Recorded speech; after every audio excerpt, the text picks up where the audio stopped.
Assalamualaikum warahmatullahi wabarakatuh. Halo teman-teman, selamat datang di video kami. Pernah nggak sih kalian bingung mengolah data yang banyak dan ribet? Nah, di sini kami akan membuat video tutorial menggunakan SPSS. Oh ya, sebenarnya apa sih itu SPSS?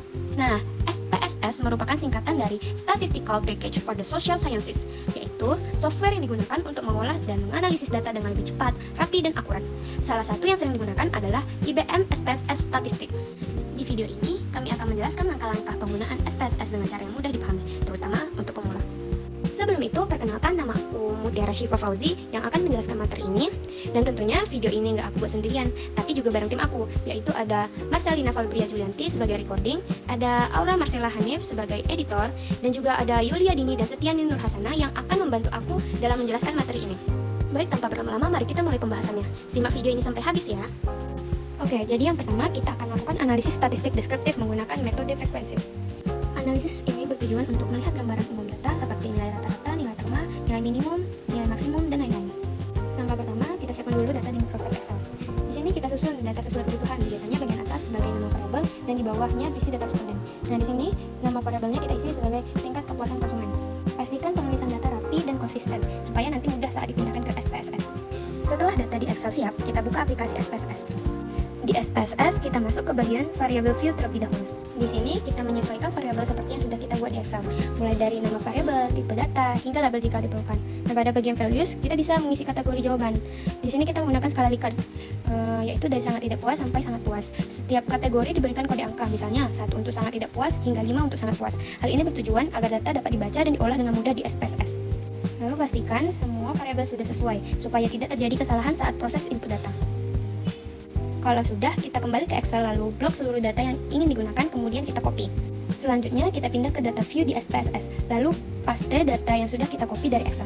Jika data sudah berhasil dimasukkan, kita bisa langsung melakukan analisis. Setelah itu, klik menu Analyze, kemudian pilih Descriptive Statistic, lalu klik Frequencies. Selanjutnya, pilih variabel yang ingin dianalisis, lalu pindahkan ke kolom sebelah kanan. Kemudian, klik tombol Statistik.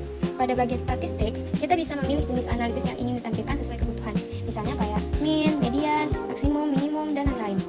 Di sini, kita menyesuaikan dengan data yang ingin kita lihat. Selanjutnya, klik Charts, lalu pilih histogram untuk menampilkan grafik distribusi data. Jika semua sudah dipilih, klik OK untuk melihat hasilnya. Hasil analisis akan ditampilkan pada jendela output, yang berisi seperti nilai rata-rata atau mean, nilai tengah atau median, serta nilai minimum dan maksimum. Selain itu, juga ditampilkan histogram untuk melihat penyebaran data. Baik, di bagian ini saya Setiani Nur Hasana bakal jelasin tentang mengolah data arus kas harga saham menjadi deskriptif. Langsung kita masuk ke SPSS, kita masuk ke variable view, lalu ketik aja arus kas, nanti akan muncul kolomnya. Yang kedua harga sahamnya, baru desimalnya diubah jadi 0, labelnya kita isi arus kas.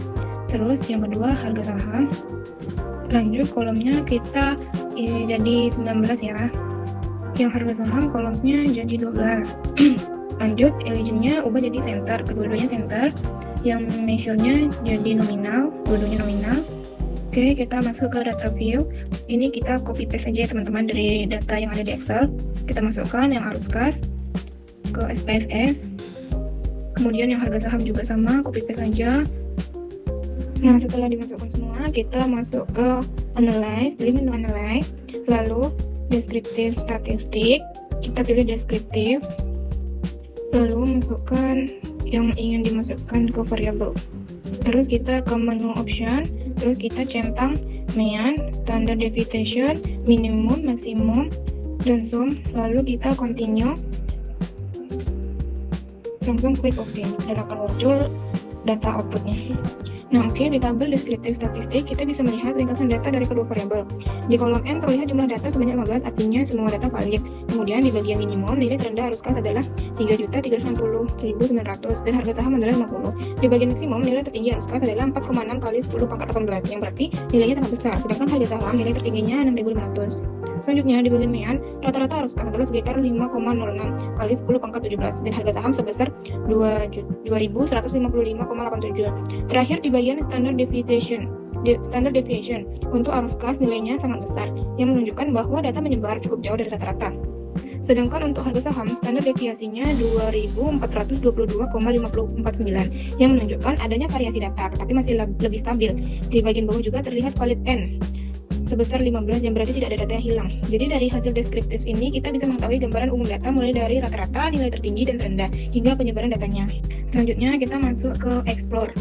Nah, Explore ini datanya sudah ada kita buat di Excel ya. Lanjut aja langsung kita masuk ke SPSS. Nah, di SPSS kita masuk di variable view, terus kita ketik nilai mahasiswa. Oke, akan muncul kolom seperti ini.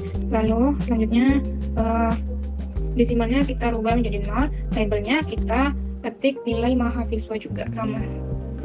Eligible-nya kita ubah jadi center, measure-nya jadi nominal. Lanjut ke data view. Nah, nilai mahasiswa ini datanya kita langsung aja copy paste dari data yang udah kita buat di Excel tadi. Lanjut masuk ke analyze, descriptive statistic, kita pilih explore. Nah, di sini ada menu dependent list.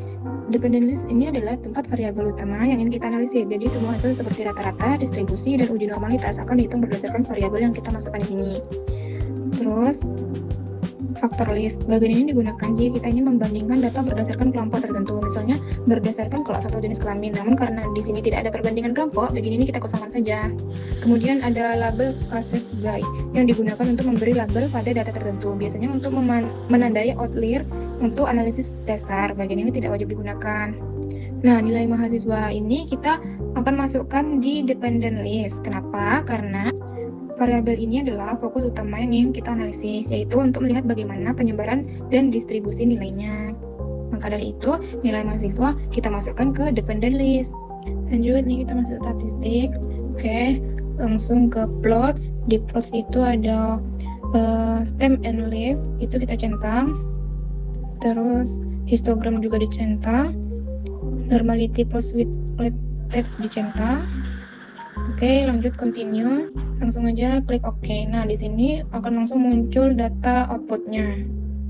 Nah, di tabel cache processing summary terlihat bahwa jumlah data yang valid ada 50, artinya semua data lengkap dan tidak ada yang hilang. Selanjutnya di tabel descriptive, kita bisa lihat ringkasan statistik dari nilai mahasiswa. Di bagian mean, rata-rata nilai mahasiswa adalah 70,98, artinya jika semua nilai dijumlahkan lalu dibagi 50 hasilnya hampir 71. Di bagian minimum, nilai terendah yang diperoleh mahasiswa adalah 40, sedangkan di bagian maksimum, nilai tertingginya adalah 99.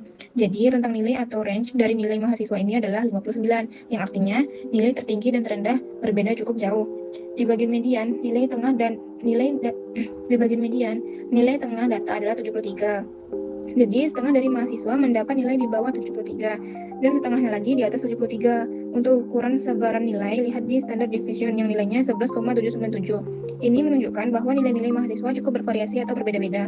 Sedangkan di bagian skewness, nilainya sedikit negatif, min 0,435, yang artinya data nilai mahasiswa agak condong ke nilai tinggi. Terakhir di bagian kurtosis, nilai sebesar 0,700 menunjukkan data tidak terlalu tajam atau datar bentuknya, artinya distribusi nilai relatif normal. Selanjutnya, kita akan melakukan uji validitas dengan menggunakan bivariate correlation.